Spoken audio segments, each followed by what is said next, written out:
But she doesn't say nothing. No, she doesn't. And she always walks with her. Never. I didn't even know her name. We didn't even know her name. Or the little girl we knew. Mm-hmm. Well, we knew from seeing her and because saying she hi always was to with her. her grandpa. Yeah. But not lately because the grandpa moved. Gotcha. But then Sunday, you know what time it was on Sunday that you might have seen him? Was it dark outside or was it like still? No, it was light. It was during the day. The next door neighbors of Madeline Soto and her mother, Jennifer Soto, and her on-again, off-again boyfriend, Stephan Stearns, who was in and out of their lives. He was Jennifer's on-again, off-again bum of a boyfriend. He seemed like a drifter, is what the next door neighbor said. They had more insight. This older couple had more insight than a lot of the other neighbors. They had a lot more insight. This elderly couple had a lot more insight into the comings and goings of the Soto family than a lot of the neighbors. Cops in Kissimmee, Florida rang a lot of doorbells at this Venetian Bay Village's condos in Kissimmee, Florida on March 1st around 10:30 a.m. before Madeline Soto's body was even found. So I was going through all the list of the evidence. Some of it has been released to us, not all of it, trying to categorize what we have, trying to see what's missing, what's there, what's not. The docket and I on YouTube, we've been trying to go through this with a fine-tooth comb and figure out what we have, what we don't have, what they will release, what they won't release. Well, I saw this audio. I said, please provide this audio. It's a voice recording, and I won't tell you their exact address, of course, but they are the next door neighbors of Jennifer Soto. It was uploaded to evidence.com by a detective Fernandez. Since he found the voice recording important enough to upload to evidence.com, I wanted it, so they gave it to me, and I realized, okay, I believe we have heard this interview before, but I want to not give it short shrift. The way I've heard it covered, I believe in the past, from where I've heard it, is people thinking, oh, they're an elderly couple, they're confused, they probably got all their dates wrong, they're kind, but confused. So I think I had previously kind of poo-pooed this interview because we have so many audio recordings and so much body cam video footage. But I've given it a second and third and fourth and fifth listen. I want to listen to it again with you. It's only about 10 minutes long, this particular audio. And I realized this couple did have a great vantage point of the Soto family. They've been there for years. They're not just renters or Airbnb people who are there briefly. And they talk a lot about the comings and goings of Stephan Stearns, where Jennifer parked, watching Maddie grow up, watching her grandfather take care of her and teach her to ride a bike and all that stuff. So I will just call them Gerald and Barbara. And let's listen to it together. Upstairs. Yeah, 2 renters upstairs. Huh? Okay, we saw the renter was here. Oh, Yeah. oh, was that one of them that just came in? Yeah. Okay. No problem. Well, we thought that was her. So it starts off like a lot of these audios do, in the middle of a conversation. It sounds like the cop probably realizes, oh, this couple has something important to say. Let me turn on my phone or wherever he audio recorded this, maybe through his body cam's audio. And the couple's talking about, okay, Jennifer has 2 renters upstairs. And it's like they're peeking out the window and they're saying like, oh, there's one of them now. And then there's another one upstairs With that a has door. a son. Okay. Well, we found one of them at least. She came over. There's another one upstairs that she rents with her son. And her son's about, Well, I'd say 15 years old, Yeah, right? he'd be going to school because Yeah. she'd bring him in. So they're telling the cops, and they do sound like they have a Canadian accent, the way I just heard her say, oh, Bolt. And I think they're going to talk about being from Canada later. And maybe this is just their Florida condo, their location where they winter. They're going to mention coming here December 28th. And that's when they get to see what was happening with Jennifer and Stephan.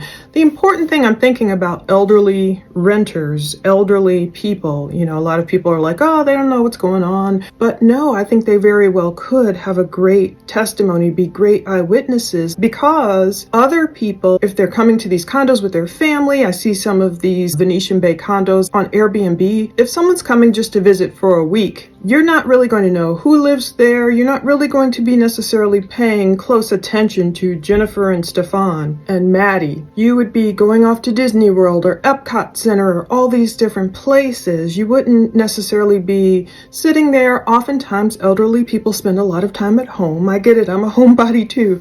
And just looking out and staring and seeing what's going on. And that's why I think their testimony and their eyewitness, what they've witnessed, is important. Now they're talking about Jennifer's 2 roommates and the fact that one of Jennifer's roommates does have a teenage son. She'd come in later in the afternoon, around 3 or 4 in the afternoon. But And then Juan supposedly owns the place. He used to live there.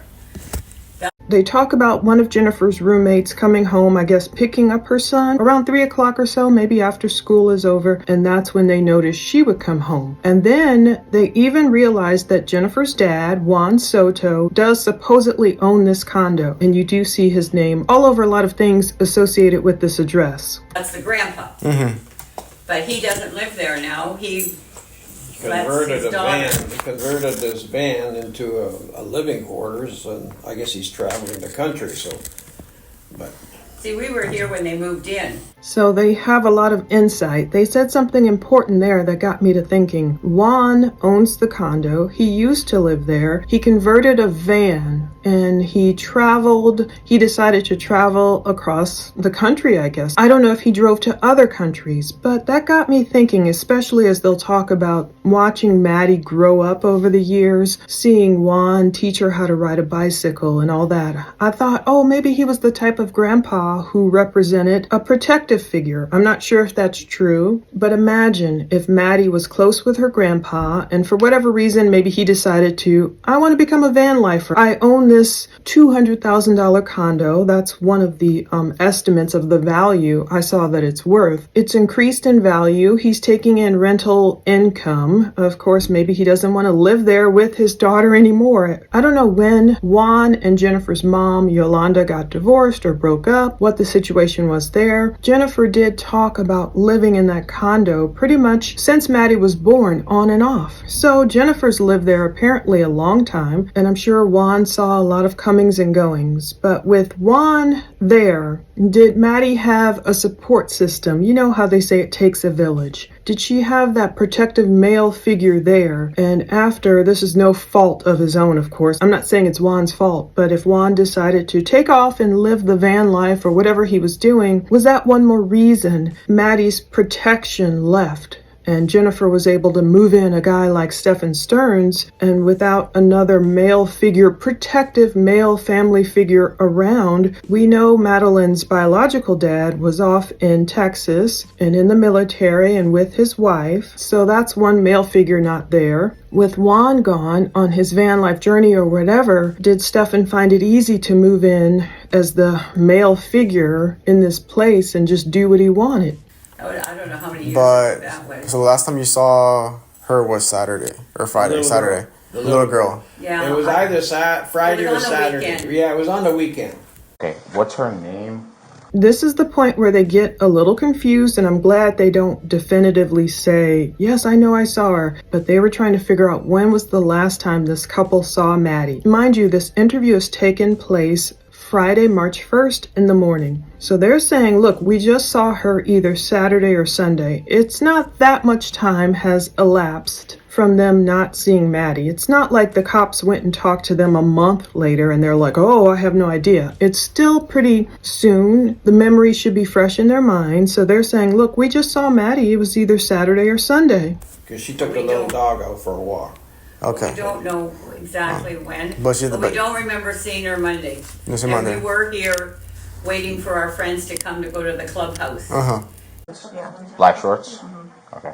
So they definitely don't remember seeing Maddie Monday at all. It's not like they're like, we saw her leaving, walking out, with that Stearns guy for him to take her to school. We didn't see her Monday. They did see her the previous weekend, Saturday or Sunday, whatever day that was, walking the little dog. So Maddie obviously took care of the little dog. Another reason, a billion reasons in my mind, of why Stearns didn't need to be there. Once again, Jennifer talked about Stearns coming up. She needed his help. Jennifer was starting this new job. She needed help with Maddie. She needed help with the dog. Again, Maddie was very capable of taking care of this one little dog and taking care of herself. And I don't remember her seeing her leave.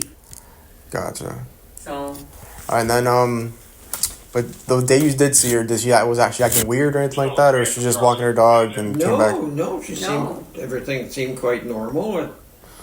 Okay. That's what upsets us, to think that things were going on over there and the poor child. Had to go At least through if the stuff on the TV's true, which you can't believe half of it anyways, but I thought, I mean, we didn't do nothing or anything, and that. No. but now there's the other lady. So again, it's that survivor's guilt factor. I understand. This couple, Gerald and Barbara, I understand they're feeling guilty. They're like, it's unbelievable. All this was going on right next door to us. Again, they didn't know anything. They didn't see Maddie leave early that morning. They just saw her over the previous weekend. They didn't see her Monday. They're like flabbergasted to think by this time Stephan Stearns has been arrested that Wednesday evening. They know at this point he's been arrested for CSAM. And so they're like, whoa, all this was going on right under our noses. I'm sure they feel survivor's guilt, like, oh, heaven forbid, if we would have known what that little girl was going through right next door, I'm sure they would have done a lot of things differently. A lot of people would have, but fact is, they just didn't know. Many people didn't know. She's just come. Yeah, we were outside and we had to like help her inside Here's the. another one that just come. That just came right now. Is that the mom? Yeah, right here. This is the other renter. Oh, it's it? Right, Oh, she's going in. with the son. That's the one that's got the son, I think. Yeah, but she hasn't got the son. I mean, either way, she Well, like. he's probably at school. It's already like open now, so it's like they Oh, already it's did open. everything, so they're probably picking And up their I stuff. think that's the mother that's going with her. Gotcha, but No problem.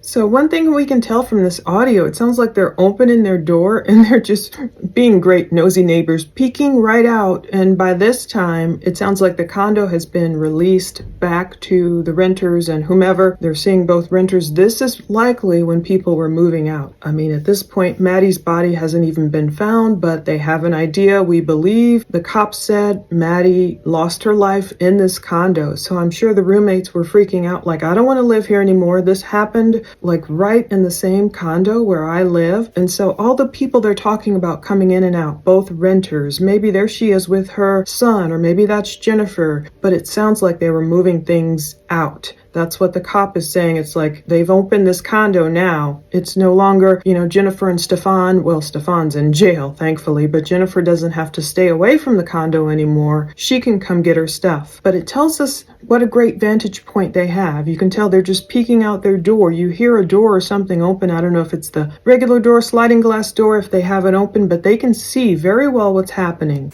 when was the last time we saw the boyfriend? What was it, that Monday, or was it like? No, we didn't see him Monday, but I did see him on the weekend. On that weekend, before the Monday that the little girl disappeared, he was there. I don't forget if it was Saturday or Sunday, because I walked out to go to my van and he was walking out in front of me, and he went to the white car. The white car. The white car that the mom drives? Yes. You know what kind of car it was? It's a Ford. I don't know if it's a Nissan or something White, like that. that's all we know. We Yeah, don't. that's why we didn't really pay attention to it. But that was Saturday? That was either Saturday or Sunday, yes. Sunday. You don't think so? It should be. If the Wi-Fi's turned on, it'll try to. So Gerald is pretty clear. He did see Stephan Stearns either Saturday or Sunday. This is prior to the Monday, February 26th, where Maddie was reported missing. What's really interesting to me is the cop will ask him several times, and later we're going to hear it was daylight. So whether he saw Stephan Saturday or Sunday, we know for a fact Stephan is lying about coming to the condo. There's something about this coming to the condo. Something happened that Saturday where Stephan was freaking out, asking his parents for anxiety medication, according to his dad, Chris Stearns. And then Stephan comes up on Sunday. There's something about this timing that Jennifer and Stephan keep dodging. They keep dodging, oh, when did he get here? Was it Saturday or Sunday? I don't know. Stephan says he arrived Sunday evening. You know, he keeps saying he came up there Sunday evening, basically after the party was over. Now, we know we've seen that video of Maddie just walking off into the sunset, and we know she's still at her grandma's house as the sun is setting. So by the time she gets home, I believe it's around 8:30 or what have you, it's going to be dark. If you listen to Gerald and Barbara, they will insist it was during the day. Now, they're not clear whether they saw Stephan that Saturday or that Sunday, February 25th. They saw him walking out to the white car, the white Nissan. They know it's Jennifer's car. Gerald called it a Nissan. Gerald even knows that Jennifer has a handicap sticker because he has one, and sometimes they park either or of the handicap parking spaces. So Gerald knows what's up. The part that gets me is when they'll talk about it was daytime, when they saw Stephan walking out to get in Jennifer's white Nissan. Walking to it, I don't know if he was driving it or if Stephan was getting something out of it. Jennifer makes it seem like Stephan rarely drove her car, or she didn't want him driving her car for whatever reasons. He's not on the insurance. But let them tell it, he's walking to the white car as if it's something he's maybe used to driving. And they're going to talk about his attitude not being great, Jennifer's attitude not being great, and everything. And they're not the friend, like, We never got to talk. The grandpa was, Yeah, we friendly. met the grandfather and we kind of conversed with him. In fact, he came in here one day and he helped us with, I think it was the washing machine we had Yeah. problems with, and Yeah. he came in and helped us with that. but she doesn't say nothing to No, anybody. she doesn't. And she always walks with her Never. kids I and didn't all that. even know her name We didn't even know her name. or the The little girl we knew Well, we knew from seeing her and because saying she hi always was to with her her. grandpa. Yeah. But not lately because the grandpa moved. We don't know too much. So that part is telling too. Even in a few words, the more I listen, the more I pick up. Now they're kind of talking over each other like a cute older couple would do. But you get a lot of insight. They're trying to compare and contrast Jennifer and Stephan to Juan. Juan sounded friendlier, like, I don't know, an open person. He helped them with their washing machine. So he doesn't own that side of the condo. So he was helping not his tenants, as I understand it. He was just helping this other couple with their washing machine just to help them. And if you notice, they say, oh, basically they watch Maddie kind of grow up. They watch Maddie over the years. Not that they knew her personally necessarily, but she was always with her grandfather. I'm like, wow. Now what if her grandfather was the protective type and she likes to hang out with her grandpa? Maybe Juan was a lot kinder to her than Jennifer, and maybe Jennifer, of course, took advantage of all the free babysitting. Go hang out with grandpa. Who knows? I don't know. I'm just projecting because I have no idea what that relationship was like. Hopefully it was kind and loving and respectful. But then when Juan dressed up his van and moved away, I'm sure that was a loss that Maddie felt. Like in grief recovery, we learn every change in a pattern of behavior can be recognized as a loss, even if it's a good thing. Maybe it was a good thing for Juan to go travel the world or become a van lifer. But it's interesting the way they said, basically Jennifer and Stephan, they weren't the friendly type. She always walked with her head down. And it sounds like Stephan wasn't like just the friendly type. You know, you just like to be friendly to your neighbors if you live right next door to them especially. I have the best neighbors. Oh my goodness, they give me zucchini bread. They grow fresh vegetables. When I moved here, my other neighbor brought me a plant. You know, I'm always popping across the street, talking to my elderly neighbor, walking the dogs. You know, you just get to know people you live around. But it sounds like Jennifer and Stephan were the type of, leave me alone, nothing to see here, I don't want to talk to you. So we learn a lot about the condition of Stephan and Jennifer and their parenting and Maddie's loss in not having a grandfather to hang out with all the time. Gotcha. But then Sunday, you know what time it was on Sunday that you might have seen him? Was it dark outside or was it like still? No, it was light. It was during the day. During We the don't day. even know if it was, could have been Could Saturday, have been Saturday. or Sunday. You know, we're not here all the No, time. I got you. And it's just when we're sitting here, you can't help it.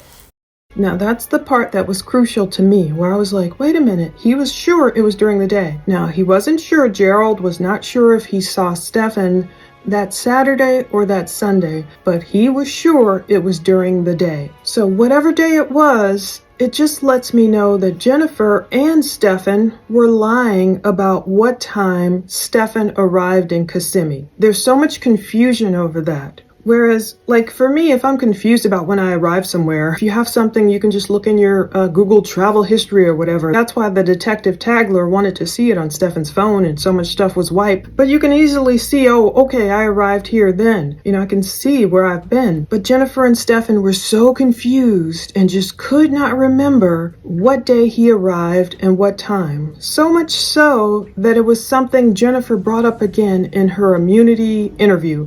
That derivative community interview from April 18th. She had to backtrack and she had to come clean from when she contradicted herself. Previously, she was so adamant about, okay, Maddie arrived home, my sister dropped Maddie off at around 8:30 p.m. that Sunday night after her birthday party, Sunday, February 25th. And then Jennifer said Stephan arrived like 10 minutes later. So she was pretty clear on her timeline at that point. But then later in the derivative immunity interview, she admits, I don't know what time Stephan arrived. So what's the big deal about when he arrived? Something went down that Saturday and Sunday. Was Stephan in Kissimmee Saturday before dark? Was Stephan in Kissimmee Sunday before dark? Was he in the condo waiting for Maddie? Was he waiting for her somewhere else? Was he doing something? I know there's something about that Saturday and Sunday about Stephan's arrival in Kissimmee that is crucial. And maybe that plays into the premeditation because there's so many lies and confusion coming from Jennifer and Stephan's side about when he arrived. It's become a critical sticking point, which I hope we get more evidence to clear it up. But see, because your window looks out there, that's all. I wish we could help more, but But you didn't see him like take anything into the car on Saturday or Sunday? Nope, I didn't see anything going out to the car. And what time do you guys usually like, wake up? In the Around morning? 8 o'clock. We're usually up around Okay. 8 o'clock because we go down for coffee at 9 o'clock at the clubhouse. and Except for Sunday. Sunday is closed. But no, if we'd have known about it before, we'd have probably paid more attention. But we didn't know what was but it's going just on. what just from sitting here that you see him passing by. It's not. Yeah. Or taking the dog out. Usually we see him taking the dog out. So. Oh yeah, we see him take the dog out because they come and pee on our grass. The dog. So that's cute. They complain about the dog peeing on their grass. Stephan or Jen or Maddie, we don't know who they're specifically talking about. We see them take the dog out because the dog pees on our grass. But what's crucial at that point is that Gerald and Barbara are saying, look, we get up around 8 o'clock and we go to the clubhouse around 9 o'clock for coffee, except on Sundays when it's closed. But they didn't see anything. See, because maybe Stephan even knew their routine and he had to beat daylight. He had to beat sunrise that Monday morning. That's why he left so early with Maddie. If he sneaked her body out somehow right into the car, I'm sure he did it under the cloak of darkness still before the sun rose, because Gerald and Barbara, they can see pretty easily. They're saying, we can see, we just see them moving about and we get up around 8 a.m. So Stephan, that's why it was like, oh, he dropped her off at school or near the school so early because he had to beat daylight. He had to get out there and get Maddie in that car. Gerald and Barbara didn't see anything because I believe all of this happened well before 8 a.m. But I mean, there's nothing suspicious that you saw throughout those days, that weekend. No, nothing suspicious at all. You didn't see him Monday at all throughout the day, the entire day. No. Monday, no. Was the car gone all day, or what, do you remember the white car? I don't remember. I know Tuesday when I came home it was gone because you had somebody out there sitting in a vehicle.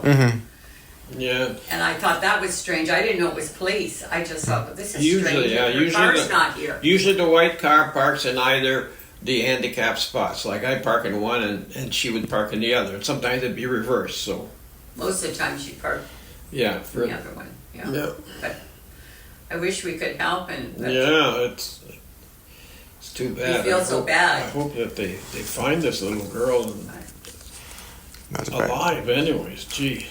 And so that's how we know, again, this interview took place before Maddie's body was recovered and found, because Gerald is saying, I hope they find this little girl. He's talking about the positions of where Jennifer parks. Either she parks in one handicapped spot or he parks in the other. So he's aware of that white car, Gerald is. They just feel bad because they haven't seen anything. They didn't see Stephan all day Monday. Maybe they were paying attention to the white car on Monday. We know Stephan was driving initially a different vehicle Monday during the day, where he was hiding Maddie's body in the trunk or or even having Maddie right next to him in the seat, and all that taking place during a time when I guess Gerald and Barbara just weren't awake yet. But then when Stephan came back to the condos, claiming he forgot his clicker, we know at a certain point during that morning, Stephan transitioned Maddie's body from the passenger seat into the trunk. We know when he was driving around at a certain point where it's daylight, he couldn't get away with just Maddie slumped over in the seat beside him. I mean, he already took so many risks. Thank God he got caught. But driving her back to the condo and just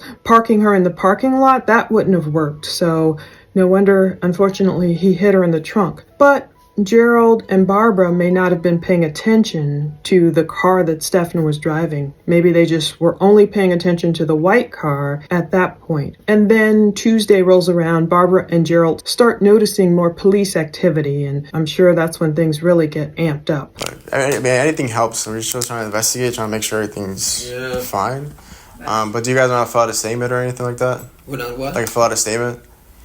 Well, we had a oral deposition the other day with a lady Well, we policeman. told her, we said, we can't specifically remember dates because we don't remember, Right. we weren't looking for anything or anything. It was just because they walked across and we don't know.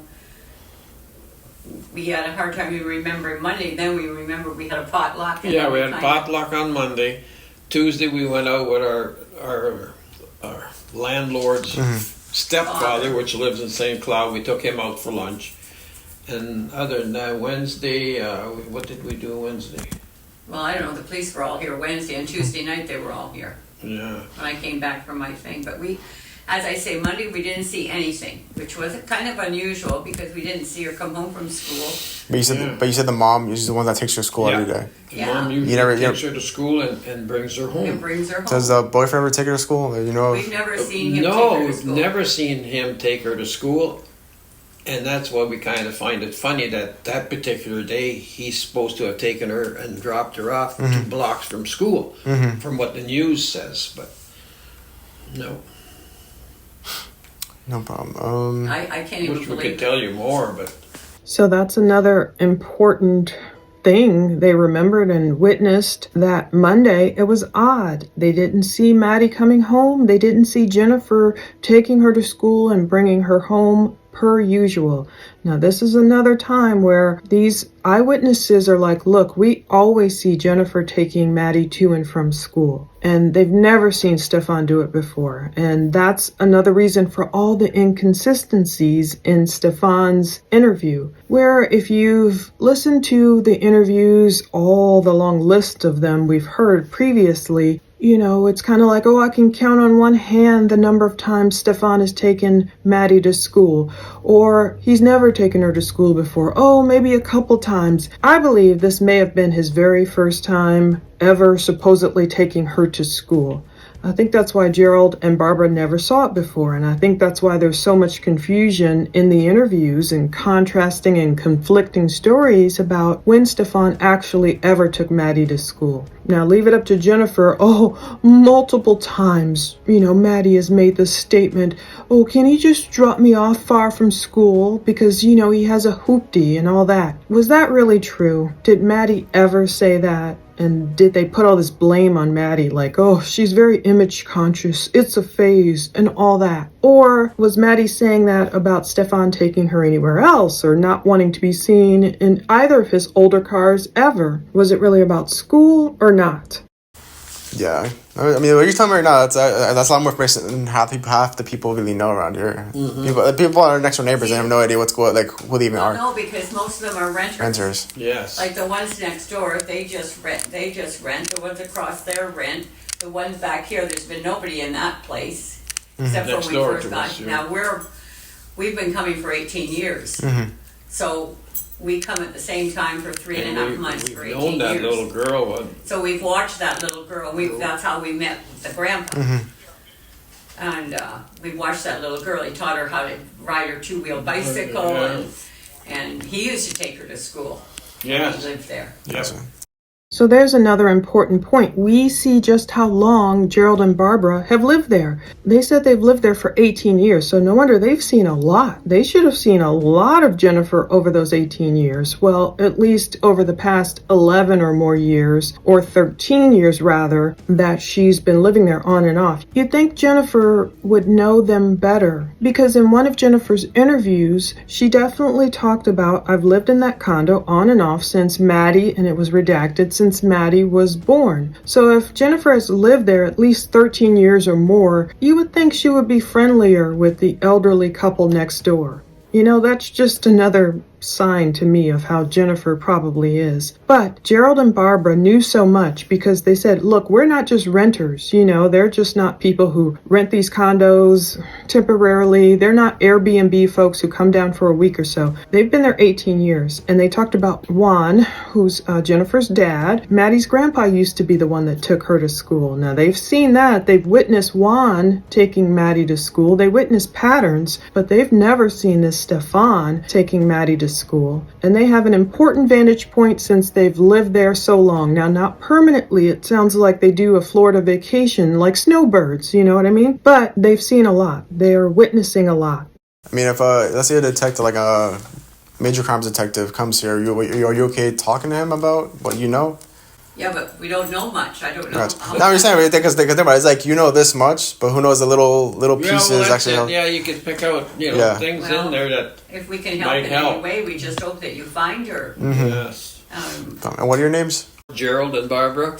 All right. And we're Yeah, from Canada. Canada. Yeah. Well, you just come here like us. How long do you guys stay here 3.5 for? months. But this year we're leaving a little bit earlier because our landlords come. We're leaving on the 20th. And our landlord's coming. Usually we stay till the second week of April. So they come there every 3.5 months. They usually stay until the second week of April, but they're leaving a little bit earlier because their landlord for some reason is coming. So that's a good stretch of time, 3.5 months, winter, spending their winters in Florida and then going back to Canada. I noticed that Canadian accent. So this year we got here December 28th. We went on a cruise. And as I say, And then- he wasn't around at all.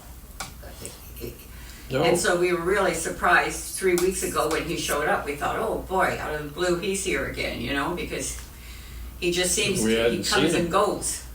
Now that's important too. They arrived December 28th and they noticed Stephan's not here. You know, that's different. He comes and goes. December 28th, so they noticed that he had in fact moved back to Northport. They didn't know, I'm sure, where he went, but they noticed his absence. That guy is gone. December 28th, 2023, they did not see him. But then 3 weeks ago, they said, 3 weeks prior from what date they're talking about, would have been around February 8th or so. February 8th, he's back. What's he doing here? They're thinking. We don't know where he goes. I don't know where he lives. No. No He problem. just seems to cut like a drifter. We don't know where he goes, they said, but he just seems like a drifter. Now, people can pick up on that because if a person is, walking and moving and dressing with purpose and they have somewhere to go, they have a job, they have a career, they have children they're taking care of, or they have a life, they're doing something. They have something going on with themselves. You can see it in the way they walk and hold their head up and greet people and are friendly. With Jen and Stephan, it's like Jen kept her head down and Stephan to them seemed like a drifter. But he's been here for the last couple of weeks, or how long has he been here? Well, we first saw him a Again, he couple comes weeks and ago, goes. and then we saw him again on that weekend. This past weekend? Before the little girl disappeared, the Saturday and the Sunday, he was here. And then after that, we didn't see him. After the Monday, we didn't. No.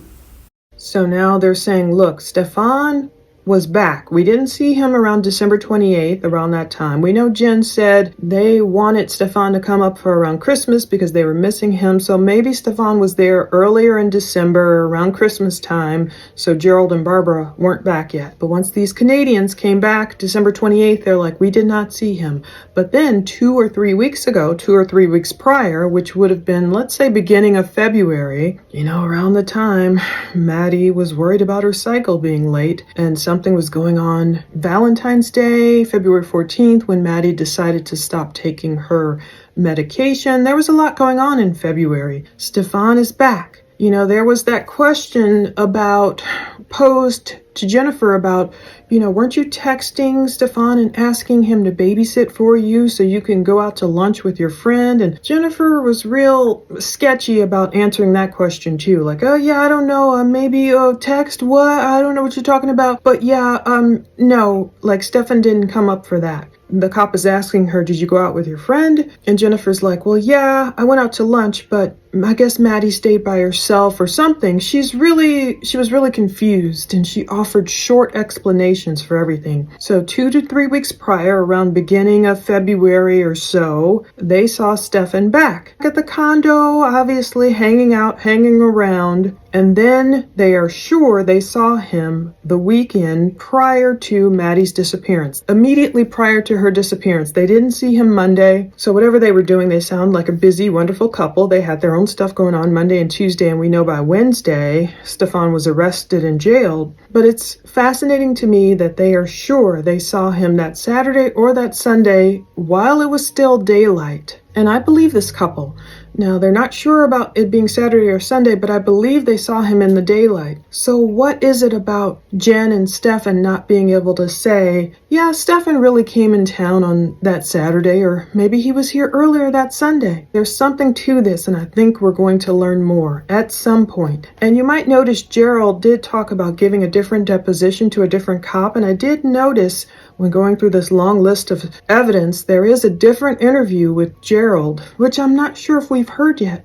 So I'm kind of going through and seeing what we're missing or what I've never covered on this channel and giving it another listen to see what we can pick up. So, but last time you kind of sound was like maybe Sunday. Saturday or Sunday. Yeah. All right. Yeah. And as I say, we're not here all the time. It's just when we're sitting here that we notice things going by, I gotcha. All right, but the information you gave me was a big help, regardless. Even if it was like it was not much. We don't know much, and from what we've seen, that's all. No problem. We just felt it was strange that he took her to school because we've never seen him take her to school before. But you didn't see him take her, No, like put her in the car. No, we didn't see him, We but didn't see anything. But you saw the news. according to the news, he's the one that took her to dropped her school. off 2 blocks from their school. Okay, no problem. Do you mind doing me a favor? Like raise your right hand. Yeah. Do you swear? We and already did that. Yeah, we you did swear and that. affirm that the statement you gave is the truth, all the truth, and nothing but the truth. Well, Yes. as good as we can remember. Yeah. Yeah. We're So- old and our memory kind of. Well, So you guys spoke to like a detective before? Was it like an Yeah. officer? A lady detective. You know, like, was she wearing like she had a little star on Yeah. her chest? Yeah. Okay. Yeah. I don't have a problem, but yeah, just Actually, she came back twice. she came back twice. Yeah. No problem, but I'm gonna end this at 11:55. So that's interesting. They're talking about, a lady detective. She came back twice. So I don't know if they're talking about Tagler or not. Now, if she came back twice, obviously this couple had some information that is piquing her interest. Whether it helps the case or not, I'm sure it does help the case, even though they feel it's nothing. Every little thing, like he said, adds on to anything. I mean, obviously they're a lot more helpful than people whose doorbells the cops rang. And it's like, no, I don't even know who you're talking about. Well, obviously, this couple is a lot more helpful than those folks who didn't even know who Jennifer or Stephan or Maddie was. So I think that was helpful going back through it, and I think going back through the entire list of information we potentially have before we get another dump, just to even see what we have, to see literally what has been said. I was even looking up the description of the lot, Venetian Bay Village's condo, and Stephan Stearns, his voter records.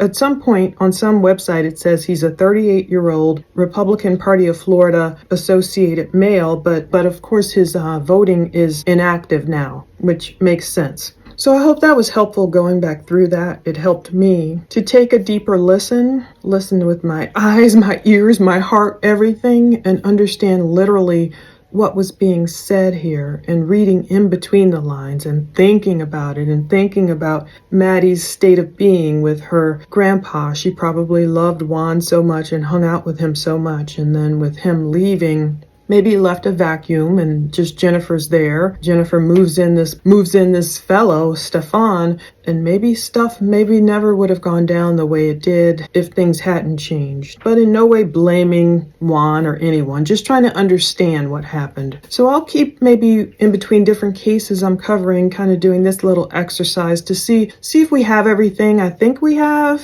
and see what we're missing. I'm going through, there's so much, so I'm going through it with a fine-tooth comb. Let's close with Philippians 1:8. And in no way be alarmed or intimidated in anything by your opponents. For such constancy and fearlessness on your part is a clear sign, a proof, and a seal for them of their impending destruction, but a clear sign for you of deliverance and salvation, and that too from God. Thank you so much for watching this. Take care, stay tuned as I dig more into not only Stephan Stearns' case and the boatload of evidence we have and figuring out what I've covered and what I haven't covered, but also in many more cases as I've been doing in between. Take care.